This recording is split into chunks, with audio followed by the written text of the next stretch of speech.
In 1981, Nigel joined the army, following his brother into the Royal Fusiliers. I had to join the army or else I know I was either going to be either inside or, or dead, one of the two.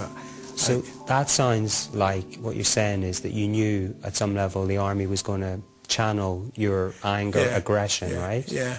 Which is sort of what people think sometimes. They think... Well, it worked for me. Legalised form of aggression, right? Well, yeah, it worked for me, mate. Since I joined the army, I never looked back. The army's all about discipline, right? And you're saying that in your teens and from 8, 9, you were not disciplined. Yeah. It was a wake-up call, mate. Whoa! Wake-up call in what way, Nigel? What do you mean? It was because back home in Ilford, I could do as I please. Cool, do what I want. Now I've got somebody telling me, wait, pick that cigarette up, stand there, march, left, right, down, up, down. All things like that. What? And throwing me out of bed, pulling my lips, slapping me down, smacking me in my mouth. And I took that. While in the army, he soon found that boxing was the one sport that he could excel at. When I started boxing in the army, it was, if you're good at sport, you know if you're good at sport in the army, you ain't got to do all that soldier business.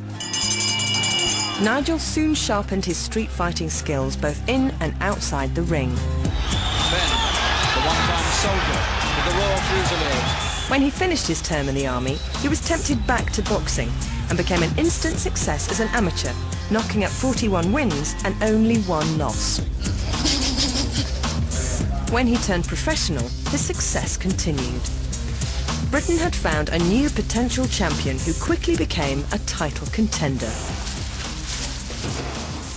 As a professional boxer, as a disciplined professional boxer, you still have to have that drive to beat the other person. Yeah. And if you hold back at all, presumably you mightn't win. No, I never held back in a ring. Good right, and it's all over. By 1992, he had clinched both the world middleweight and super middleweight titles. The Dark Destroyer had fought his way to the very top. But underneath it all, he was still carrying his problems from the past. What I'm trying to understand, Nigel, is that obviously to sort of get where you've got in life, you've got to have an inner confidence or belief. And most of us reckon that that comes from getting loved a lot as a child or being aware that you were loved. In your life, have there been times when you felt unloved, insecure? There's only one time in my life that I ever felt unloved, and that was in my first marriage. That was it. But I think that damaged me more than anything else. The hype is over. It's time for the fighting. The round 1, here we go. The ups and downs of Nigel's life were almost paralleled with his success and failure as a boxer. He proposed to his teenage sweetheart Sharon after one of his most famous fights, with his arch-rival Chris Eubank.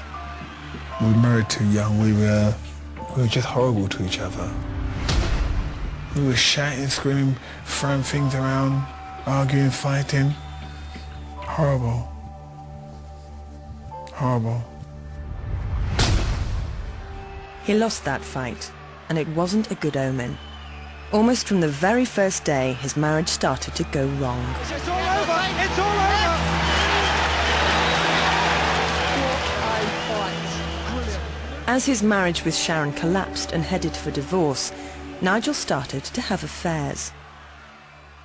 And then I had women throwing themselves at me. I'm not saying I'm a stud or anything, but I had women throwing themselves at me, maybe because I now had a few quid. And at that time, I didn't care if there were 8 stone, 12 stone, 15 stone, 20 stone, just to tell me that I was okay.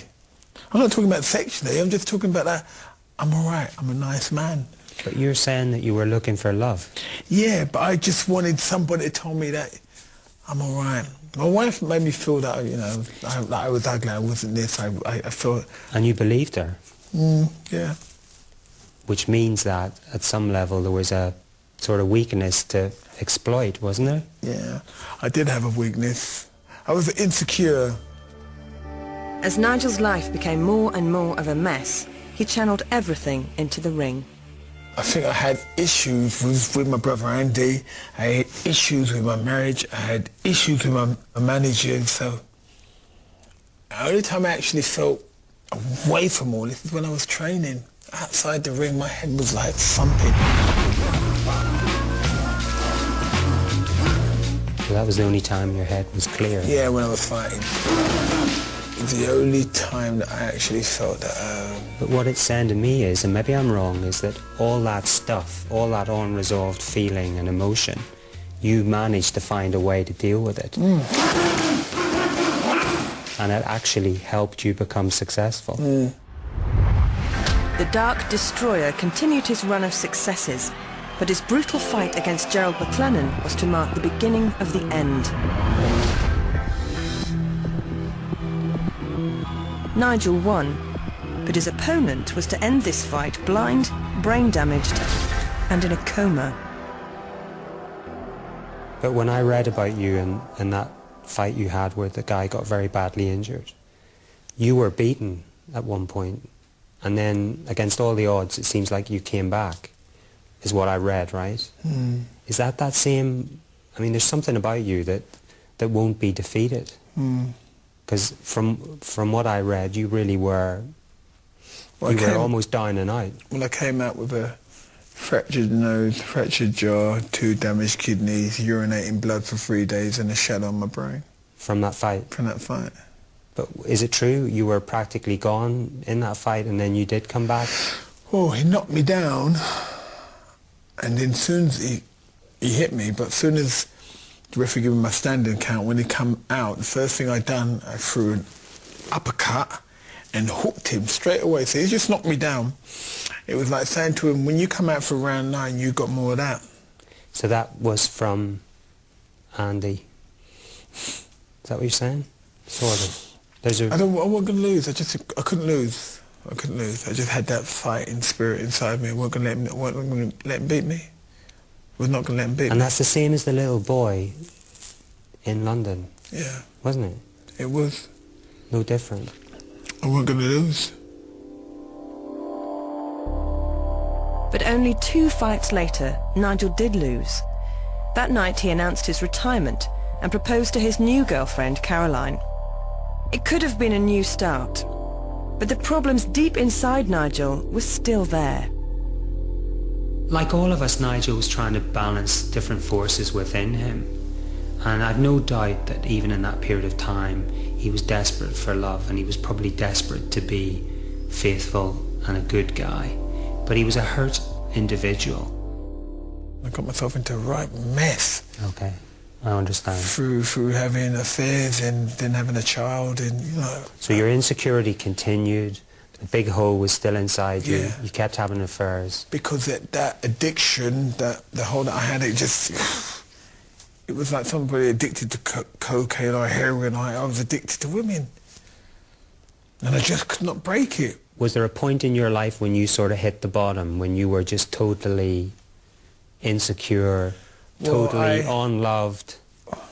It's hard really, because one time I was in Streatham Common, and I had I'd had an affair or something, done something really naughty, and I took these sleeping tablets and sat in a car, put a hose to it, and there's all gays picking at each other. So I've been really low.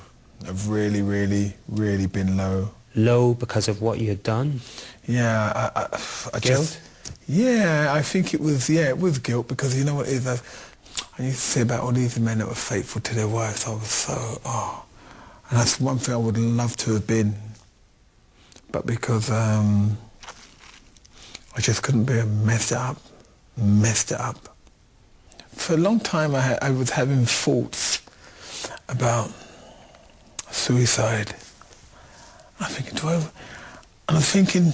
Nigel, you keep doing that. Do you mean like putting a gun to your mouth? Yeah. Okay. You didn't think about using a gun, did you? Yeah. Did you have one? No. Right. But it wasn't a problem getting one. Right.